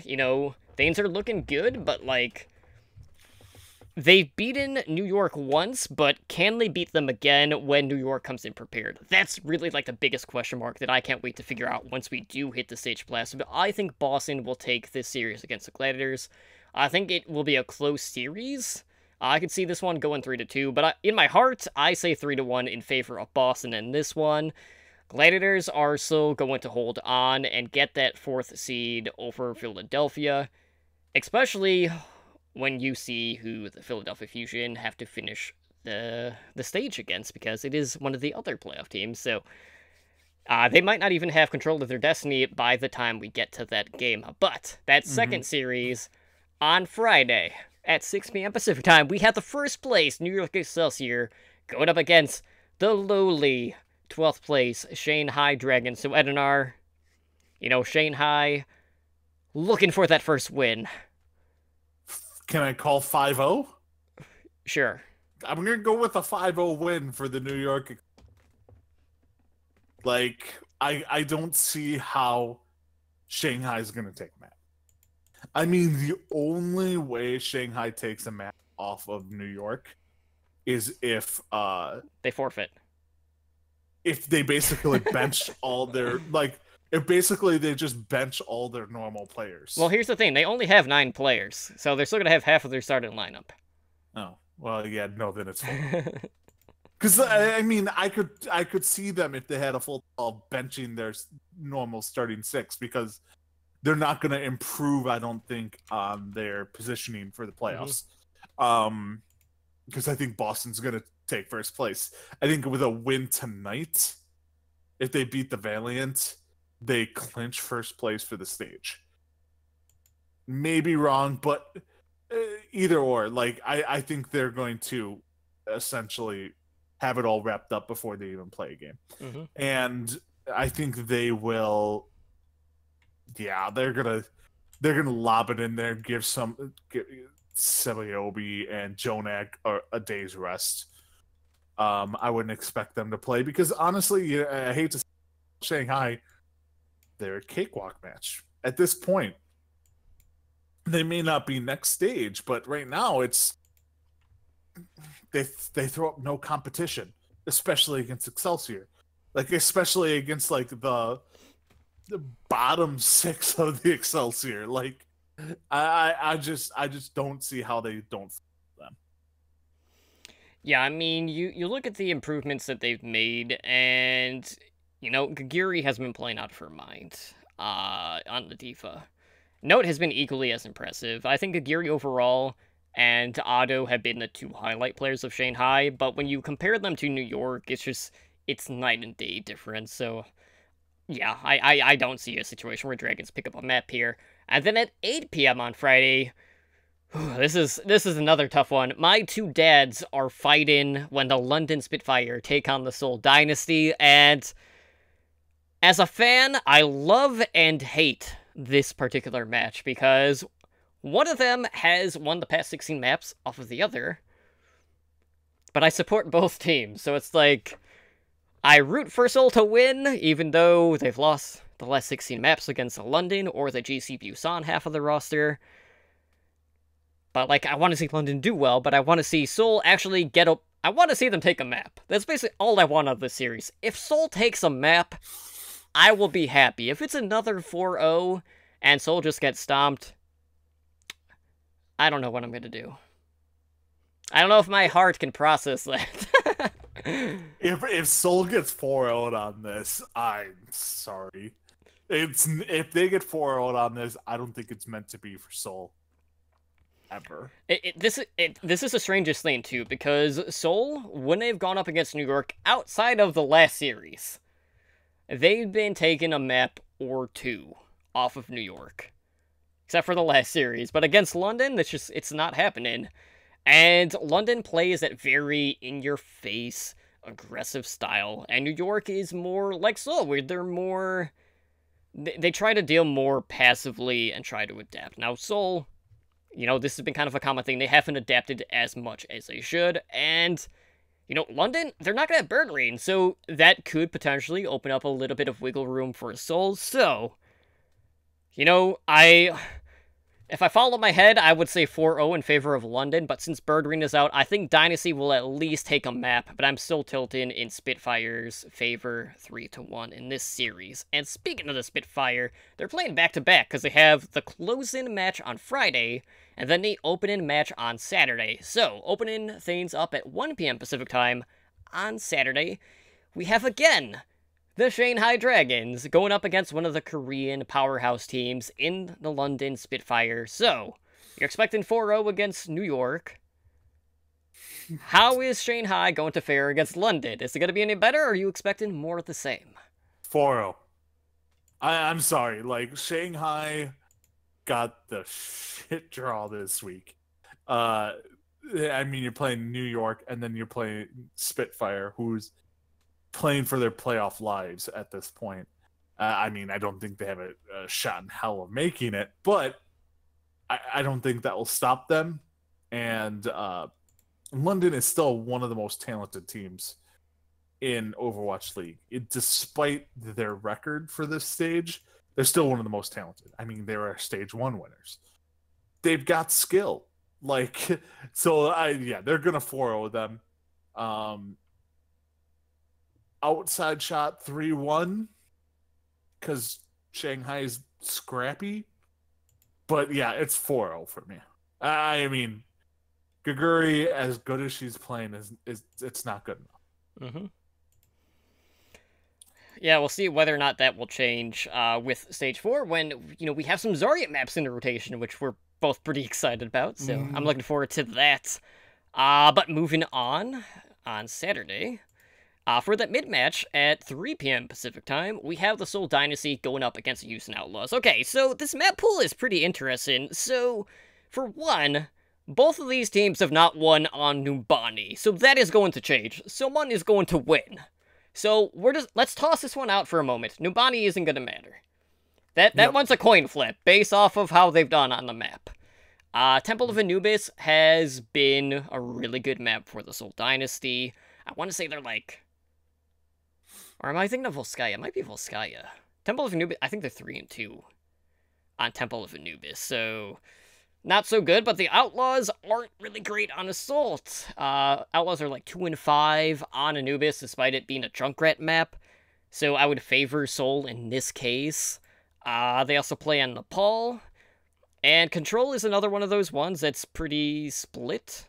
But the Outlaws actually have their best Control map win percentage, at least on that particular map. And then Route 66, you know, Houston Outlaws, they had back-to-back wins, and then they're back to their normal selves. So, depending on where Numbani falls, I'm either looking at a 3-1 in favor of Seoul, or we could potentially see a map 5 if it goes the other way. So, Oasis has been, like, a really weird map. But I think based off of the tank line, or at least the flexibility of the tank line, we would see a better turnout from Seoul in that case. So either way, I think this will be a close series. I would expect this one to go to a Game 5, but when I pick between these two teams on Control, I am going to lean in favor of Seoul. So I'm thinking a 3-2 in this one. Houston is always very scrappy against Seoul. The upset potential is definitely there, and I honestly wouldn't say it would be an upset if Houston Outlaws does come out with the win, but expect a very close series nonetheless. And then to finish off the stage outside of the playoffs, at 5 p.m. Pacific time, we have the LA Valiant going up against the Philadelphia Fusion or Confusion, depending on what version of Philadelphia we get. So, Adenar, why don't you go ahead and break that match down? All right, so I think personally this could be the match of the week. Because this one, it's the last match of the week, and it has possible massive playoff implications. Because right now, Valiant has the 3rd seed locked up. Well, I mean, if you're watching right now, they do not look like they are doing crap against, you know, anyone. But they're playing Boston, so it's looking bad. So they're down 2-0 now. If they go down, if they lose 4-0 to Boston, floodgates open. It really does. Because they had a 4-map advantage, but, well, they just lost 4-0. So this could come down to whoever wins this map wins outright. And it will be close. And I'm going to go with the homer pick, and I'm going to say 3-2 Valiants on this one. I think a lot of it has to do with, the DPS trio of Soon, Bunny, and Agilities will be able to really step up. I think Soon will be able to. I think he's the wild card in any of these Valiant matches. It's because he's not required on the Tracer now with having Bunny there. So he gets to play his McCree, his Widowmaker, you know, Sombra, whatever. He gets to be the wild card, and if he's on point, they're gonna win. So I think this match goes to the Valiant 3-2, and this win will get the Valiant into the playoffs. But it will be an exciting match nonetheless. I think Philadelphia will get knocked out by this match, and because I don't think Houston. I think Houston is the other team that has a chance at making the playoffs, really at this point. But I think Houston will probably be knocked out by this point, and I think it will be down to Philadelphia and the Valiant. I think the Gladiators will also clinch in there too. So this will be a great match. Yeah, this one definitely can be pretty scrappy, and who knows like what Fusion will see, but chances are, because it is Philadelphia, we will see a Met 5, but I do think the Valiant will take this series. But, you know, like, that map differential between the 3rd seed and the 4th seed is going to dwindle if Boston just shoots right through the Valiant. But, you know, they're still up quite a few maps over the Gladiators in regards to the seeding. But that being said, guys, you know, this is Stage 3, and they did expand the stage playoffs, so just as a friendly reminder, the top seed does not get a bye like they did in Stage 1 and Stage 2. They added a 4th seed to the stage playoffs, so as the top seed, you will get the opportunity to pick your opponent. So, you know, you could face one of 3 teams. So, you know, it's kind of like TBD in regards to the actual stage playoffs, but In my mind, it's without question going to be Boston, New York, and both LA teams. Now, with that in mind, Edinar, obviously everything is taking place in Blizzard Arena in LA.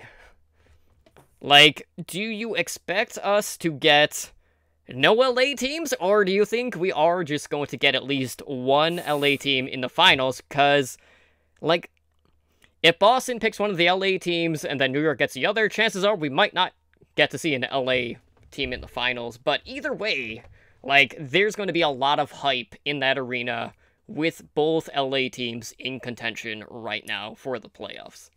And I said this on Overwatch League Network show, I don't think Boston will pick either one of the LA teams in the first round. I think they will try and knock out New York themselves, and then let the two LA teams battle each other, because those two teams, when they face each other, it is a slobber knocker. Good old JR reference right there. But I think they're going to let the two LA teams knock each other out, wear each other out, and then Boston, I think they're going to be riding this high wave of momentum. And like, we haven't lost. We can take out New York. If we can take out New York round one, we're going to win this whole thing. Because they're like, either way, we're going to have to face them. And we'd rather face them round one when there's, I mean, less crowd behind them than in the finals when it would be a little bit more chaotic.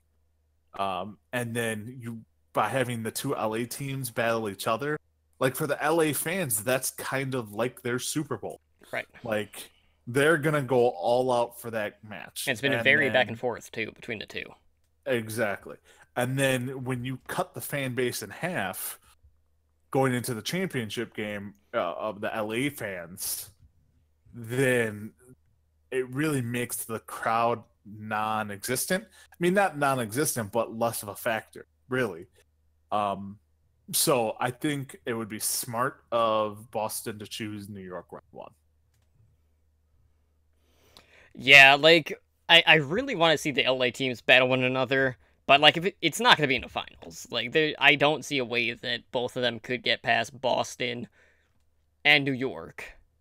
Like, one might happen, but to think both of them can happen would be pretty far-fetched. But, like, that's the thing. Like, no matter what, I think New York are preparing for Boston. That is the team that is the biggest threat to them. And, can Boston share that same success that they had against New York in the past? That kind of seems pretty doubtful, because we have seen New York kind of adapt to protecting JJoNak a little bit more, and Mecho's really been the one to peel for this team. So I think if Boston goes up against New York, we're not going to see a Boston upset again. We're going to see New York take them out. But, like, out of pure matchups, I want to see Boston and New York in the finals. Whether or not we get that, I don't know. But I am still going to back New York in this race. It's been a hell of a stage for the Boston Uprising, and I'm not going to discount anything that they have done. I think they'll go 10-0. They'll beat both LA teams. They're already up 2-0 over the Valiant right now. They'll probably beat their next opponent in the Gladiators. So, if they can just, like, buzzsaw right through LA and then, try to ride that momentum against New York, like, they might be able to do it. But, like, New York right now, like, they might be getting pushed to, like, a Mat 5, but they're still winning. So the more preparation they get, the better they are going to do. And if Boston goes up against New York, I think New York will take it 3-1. And LA, that series has been so back and forth. Like, chances are it would go to a Mat 5, and whoever wins that is going to have a tough task ahead of them. But I think we'll see Gladiators and the New York Excelsior in the finals for this stage, with New York ultimately taking it. But, like, out of the final matches, like, who do you think will be in the finals, and how do you expect that one to play out? Well, I mean, I think I'm with you on this one. I think New York, regardless of the situation, I think New York's going to win. Whether they face Boston in the first round or one of the LA teams. If I'm going with my original prediction, I think it's going to be New York versus the Valiant. Possibly the Gladiators, but probably the Valiant. And then New York will just destroy the Valiant in the championship game. I don't see a scenario where New York doesn't win. I mean, it's hard. It's very hard to picture them losing since they've only lost 3 times so far this season. But yeah, it's definitely going to be a tall task, regardless of who ends up facing New York. But guys, definitely watch the rest of the games this week. Tune in on Sunday. Let's get that viewership count up through the roof. And, I know the excitement is going to be brought. And, yeah, I'm looking forward to another stage playoffs. See if Boston can ride that momentum all the way and win the finals. I'm not going to say that it's definitely not going to happen, but, it's very hard to finish perfect. Mm-hmm. And we've seen that in other sports. Someone eventually is going to stop them, and whether or not they'll be able to recover is going to be the biggest question mark. But that will lead into our community corner. So, Edinar, is there anyone out in the community that you want to give a shout out to this week? I don't think so, actually. No, I think I'm good. All right, well, I'm going to give a shout out to one of the content creators in Rudeism. He is a Twitch streamer that does a lot of, controller schemes for games, most of which are Overwatch, and he created, a Lucio glove, so he was able to control all of Lucio's movements and abilities with the glove that he made, which is really cool. I also want to shout out Draven Dresden, who filled in your absence last week. So we have the OG squad back together again for episode 108. But with that, guys, we're going to go ahead and close out the show. So, Edinar, why don't you go ahead and let the people know where they can get a hold of us over on the social media. You can reach us at our email at hndoverwatch@gmail.com. You can reach us on Twitter at hndoverwatch. We are streaming presently live on the Twitch at www.twitch.tv/OWLN show. We are a Twitch affiliate, so you can support the show by subscribing to our Twitch channel, unlock our network emoticon, which I think we actually already have. So thanks again to everyone who's been watching our shows. Chat.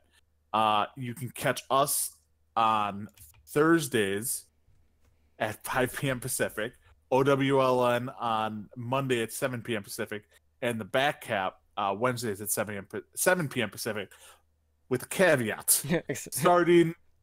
Starting May 15th, the back cap and Heroes Never Die, this show, will be switching night. So Heroes Never Die will be starting live on Wednesdays at 5 p.m. Pacific, and the back cap will be moving to Thursdays at 7 p.m. Mm-hmm.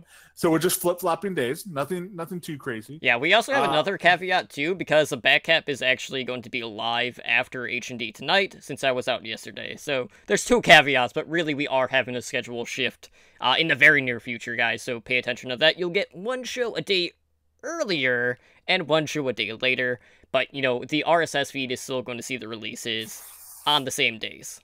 Yep. So tune into that. And then you can also come talk at discord.me/show. And then we still have our YouTube, which is the Overwatch League Network.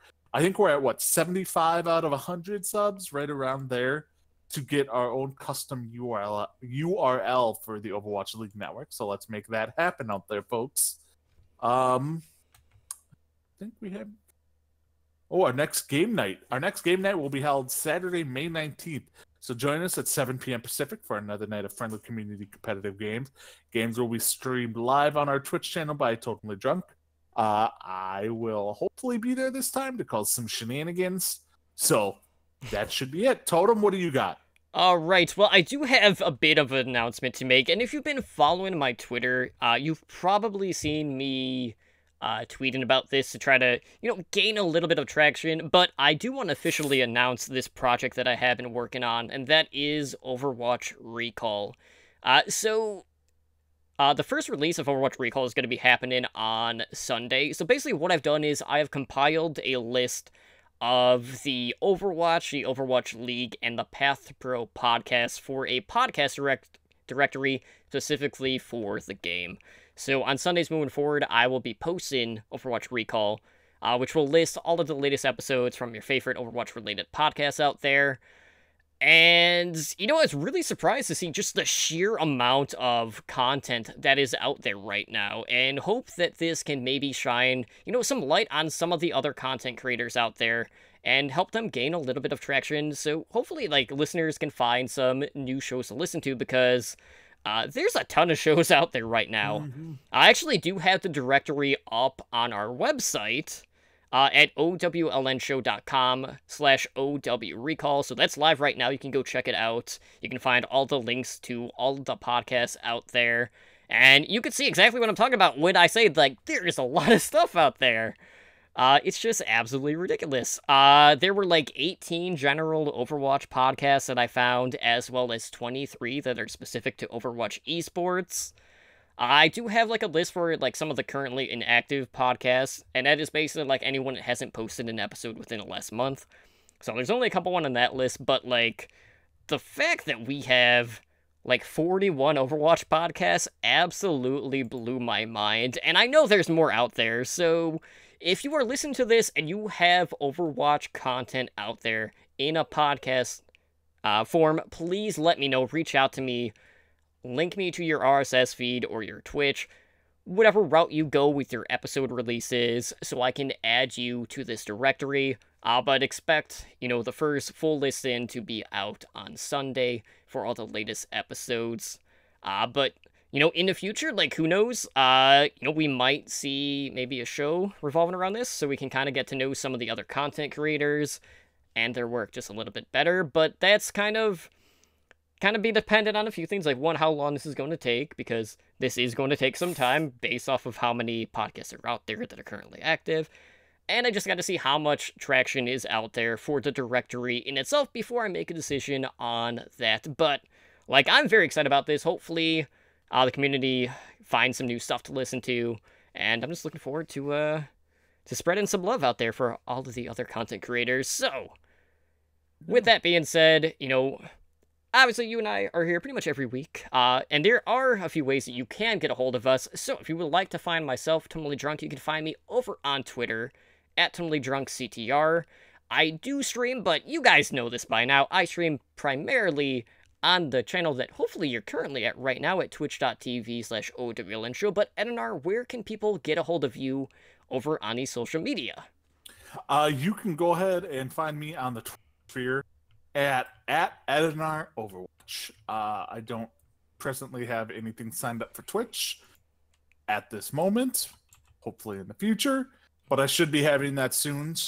But right now you can reach me at Edinar Overwatch. Alright, well with that guys, that is going to do it for us here tonight on Heroes Never Die. Again, this has been episode 109. I am Tumblely Drunk, and that is Edinar. And we will see you guys back in 15 to 20 minutes for the back cap as my good buddy Red and I break down Contenders South America, as well as another region that we hardly ever cover in Contenders Pacific. But for now, guys, have a good night. Have a good one. Thank you for listening to Heroes Never Die. Be sure to follow us on Twitter at HND Overwatch and join us on Discord at discord.me/OWLNshow.